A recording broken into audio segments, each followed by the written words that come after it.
Fala pessoal, tudo bem? Hoje a gente vai ver as terminologias da simulação numérica, coisas que foram dúvidas para alunos durante as mentorias e durante as aulas.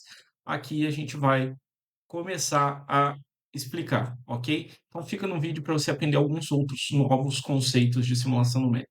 A gente vai nesse vídeo aqui falar sobre solver, pré-processamento, pós-processamento, convergência e divergência. Muita gente que está só acostumada a mexer com Abacus ou com ANSYS e tem um fluxo de simulação que é inteiro dentro de um mesmo software, tem dificuldade para compreender o que são cada uma dessas coisas, e no vídeo de hoje a gente vai falar. E como a gente vai falar dos solvers, a gente vai falar um pouquinho da física e da engenharia por trás desses solvers. Então vamos começar o vídeo. Vamos lá, o que é um solver? O solver é a parte cerebral, é a mente que está realizando os cálculos da simulação numérica. Um problema estrutural, por exemplo, que é o equacionamento que está aqui. O que é isso daqui? É o equilíbrio de tensões, é o equivalente do equilíbrio de forças que a gente usa lá na física.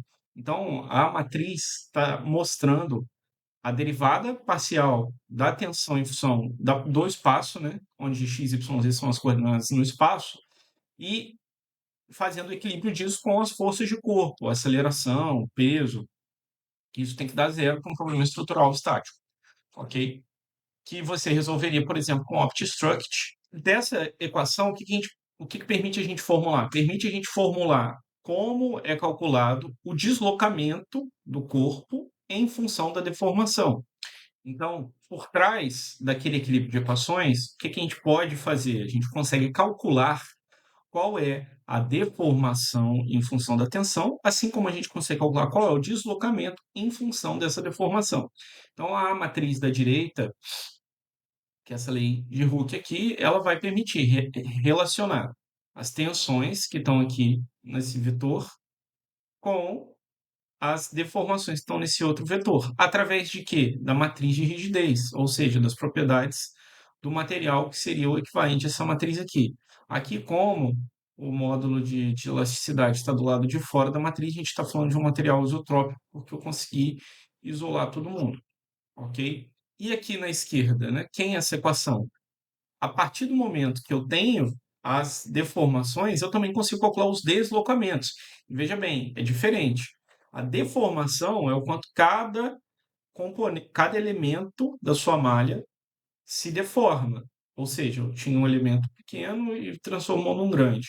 A deformação proporcional do elemento que está desse tamanho e sai para esse tamanho é essa deformação que a gente consegue calcular com a equação do lado direito, ok? Agora, e do lado esquerdo? É o deslocamento total, que é a integração de todas essas deformações ao longo de todo o corpo, em todo o domínio.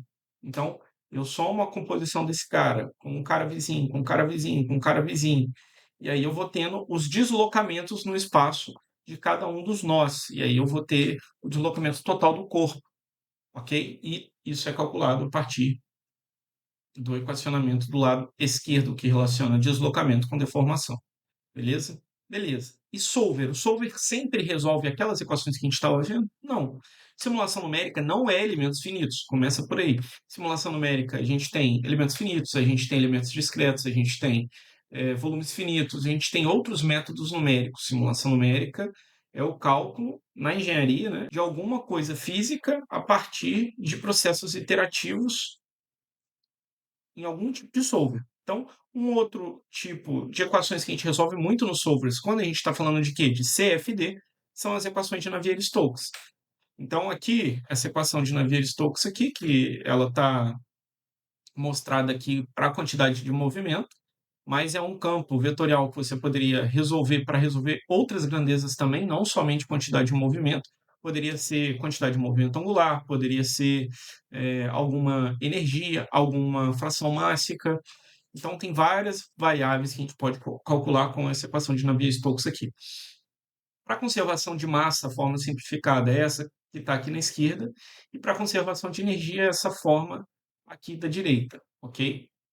E, no geral, cada grandeza que eu precisar calcular num problema de CFD, qualquer grandeza que seja calculada que não possa ser extraída de uma proporção direta, ou seja, vamos supor que exista um fator K e aí eu tenho a velocidade, mas a minha grandeza é sempre k vezes a velocidade. Aí eu não preciso resolver Navier-Stokes especificamente para aquela variável.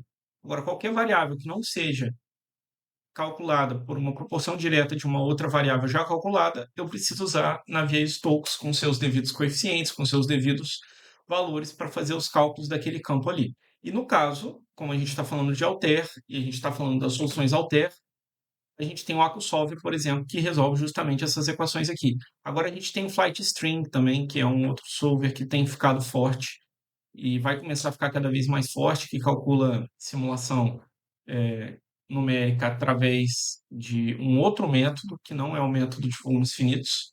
Mas essas equações aqui, todos eles, independente do método numérico que ele está usando para calcular, eles vão usar. Qual outro solver a gente tem? Solvers de elementos discretos. O que são elementos discretos? A gente está vendo um exemplo aqui, ó. Eu coloquei um exemplo porque elementos discretos é menos convencional, então tem mais chance de mais pessoas não conhecerem. Quando eu simulo, por exemplo, o minério sendo derrubado de uma caçamba de um caminhão, eu estou falando de elementos discretos. Cada grão daquele minério é simulado a partir de um elemento discreto. Se eu estou simulando aqui, por exemplo, isso daqui é um alto-forno, a deposição de material no alto-forno, então como é que é feito a queima do minério no alto-forno, né? O que é o alto-forno? O alto-forno é a primeira etapa do processo da siderurgia, onde você começa em a primeira etapa, né? Teria os tratamentos anteriores para preparar o carvão para preparar o minério, mas em termos de processamento e mistura de material, a primeira etapa que vai queimar, ok, o minério e o carvão, e essa deposição do minério e carvão sempre segue esse padrãozinho aqui. Você coloca um pouco de carvão, um pouco de minério, um pouquinho de carvão, um pouco de minério, um pouquinho de carvão. Você vai fazendo assim, porque lá na base do alto forno você está soprando gases em altíssima temperatura e isso está provocando a queima, e aí você faz a fusão do minério e do carvão juntos e extrai na base do seu alto forno o ferro fundido, ok? Essa simulação dessa deposição de carvão e minério você faz através de simulação de elementos discretos. Então, isso é um outro solver também. Então, ele também é um solver. E aí, claro, quando eu falo do solver, o método é o elementos discretos, mas o solver é o EDN. É a ferramenta, é o software que faz aquele cálculo ali por dentro. Ok? Beleza. Agora a gente vai falar de pré-processamento. Então, os solvers são quem está de fato calculando tudo, certo? Perfeito. Agora, e o pré-processamento? Pré-processamento é tudo aquilo que vem antes do solver. A gente viu no vídeo anterior que a gente parte de uma geometria, de um CAD, depois a gente tem que fazer a malha, por exemplo. O processo de fazer a malha, ele está dentro da parte de pré-processamento. Ele é antes de rodar o seu problema. Então, eu saí de uma geometria, depois eu tenho que pegar e criar uma malha para aquela geometria. Eu tenho que determinar contatos para a geometria, eu tenho que determinar carregamentos. Tudo isso que eu determino antes de rodar a simulação é o pré-processamento. Como exemplo aqui no caso das soluções Altair, a gente tem o HyperMesh, sendo que o HyperMesh é o pré-processamento mais utilizado no planeta para a grande maioria das indústrias de ponta. Então, se eu estiver falando de aviação, se eu estiver falando de automobilística, se eu estiver falando de indústria pesada, as simulações desses times que desenvolvem produtos são realizadas utilizando o pré-processamento da Altair, o HyperMesh, a grande maioria. Ultimamente tem tido alguns concorrentes, mas o HyperMesh ainda é líder de mercado. Então, beleza. E o pós-processamento? Bom, se o pré é tudo que vem antes do solver, o pós-processamento é tudo que vem depois do solver. Depois que o solver calcula, seja o cálculo estrutural, seja Navier-Stokes, seja as equações de Newton, como ele vai tratar aquele dado? Então, ele vai extrair, ele vai calcular tudo e vai salvar em alguns arquivos, normalmente um TXT, um arquivo ASCII, e você vai vir com o seu software de pós-processamento e vai abrir esses arquivos, vai abrir esses resultados. Então, é o seu software de pós-processamento que vai te permitir plotar todos esses gráficos aqui. Então, eu rodei num cálculo estrutural, por exemplo, essa cabine do caminhão. A visualização dessas deformações que ele sofreu, dos modos de deformação que ele tem, dos deslocamentos totais, tudo isso eu faço com o meu software de pós-processamento. No caso da Altair, por exemplo, ainda é o HyperMesh. Na verdade, não seria o HyperMesh, seria o Hyper-V, mas está tudo dentro ali do mesmo pacote. Uma essência é praticamente um software só que são seções diferentes dentro do pacote de softwares ali da HyperWorks. O HyperMesh é o pré e o Hyper-V, que na verdade permite essas visualizações que a gente está vendo aqui. E ainda tem outros pós-processadores, por exemplo, o Hypergraph. Aí ele vai fazer gráficos, né? E, por exemplo, se você quiser plotar a força ao longo do tempo que está sendo atuante em determinado ponto da estrutura, você vai fazer o Hypergraph. Então, tudo que é pós-processamento de dados, que você quer demonstrar a sua resposta de alguma forma, você vai tratar no pós-tratamento. Você vai ter softwares que fazem isso especificamente. Ok, toda simulação é separada assim? Não. Como eu comentei no início do vídeo, quem está, por exemplo, acostumado com ANSYS, tudo é feito ali meio que dentro do próprio ANSYS. E as pessoas não estão acostumadas a enxergar com essa ótica de que ela está fazendo um pré-processamento, depois o solver está rodando e depois ela está fazendo um pós-processamento. É tudo uma coisa só, é tudo simulação. Aqui eu só estou definindo essas terminologias porque ao longo dos vídeos, das mentorias, das aulas, eu vou usar esses termos e é bom que todo mundo entenda e saiba o que eu estou falando. E aí, convergência e divergência, o último tema de hoje. Então, quando eu estou falando de cálculos numéricos, para quem ainda não chegou em cálculo numérico, talvez esse termo ainda esteja um pouco não claro. Quem já tiver passado por cálculo numérico, isso daqui está muito fácil.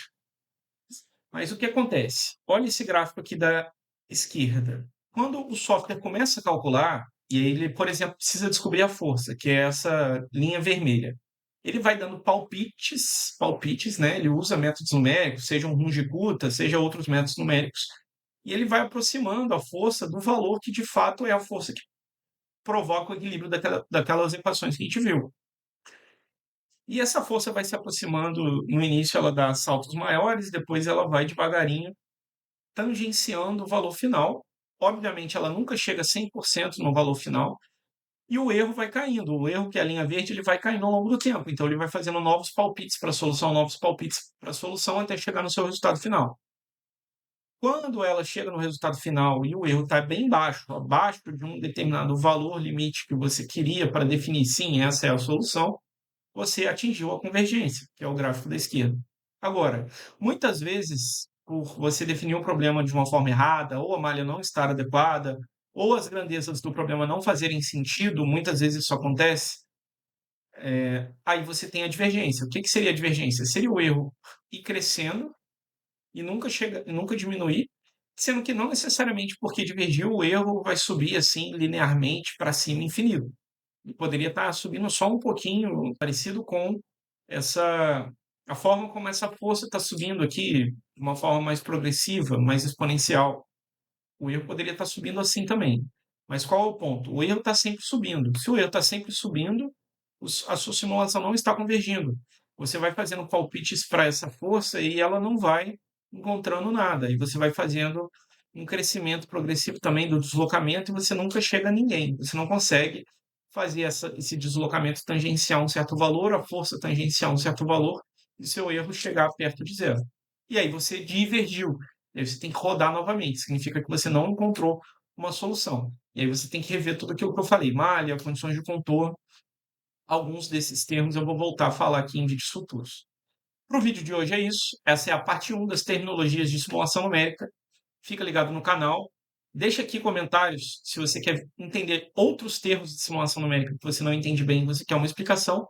E até o próximo vídeo. Valeu! E para terminar, pessoal, que eu esqueci de comentar com vocês, aqui embaixo na descrição do vídeo vai estar o link do nosso grupo de simulação numérica, onde aos poucos eu vou mostrando para vocês os conteúdos que vão estar nos cursos e eu vou mostrando também exercícios, problemas que eu resolvo usando simulação numérica.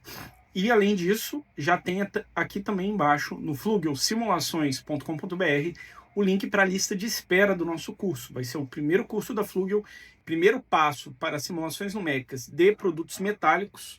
É importante se inscrever na lista de espera, porque os 10 primeiros a adquirirem o curso de simulação numérica vão ainda ganhar uma mentoria. Então, a mentoria também vai ser um produto da Flugel. Logo depois de lançar os primeiros passos para a simulação numérica de produtos metálicos, eu vou lançar também o programa de mentoria de simulação numérica da Flugel. E os 10 primeiros a comprarem vão ganhar a mentoria. A mentoria vai funcionar como um grupo de estudos, onde cada um dos alunos mentorados vai trazer os seus próprios desafios de simulação numérica e eu vou ajudar um por um. E além de ter a minha colaboração, os alunos vão ter a colaboração dos seus pares e a gente vai poder discutir junto aquele problema. Sendo que, se for um problema de simulação que você não pode compartilhar com muitas pessoas, que exija um NDA, né, um contrato de confidencialidade, aí a gente discute em particular. Problema nenhum também. Então é isso. Você está convidado para se inscrever no nosso próximo curso e para concorrer a essa mentoria. E fica ligado nos próximos vídeos. E não deixe de comentar aqui também o que você quer ver sobre o mundo de simulação numérica, que tipo de análise você gostaria de entender melhor como funciona, qual é o tipo de dúvida que você tem dentro da teoria de simulação numérica também. Aos poucos eu vou trazendo pequenos snippets de teoria, então façam as perguntas aí, tirem as dúvidas e vão para cima. Valeu!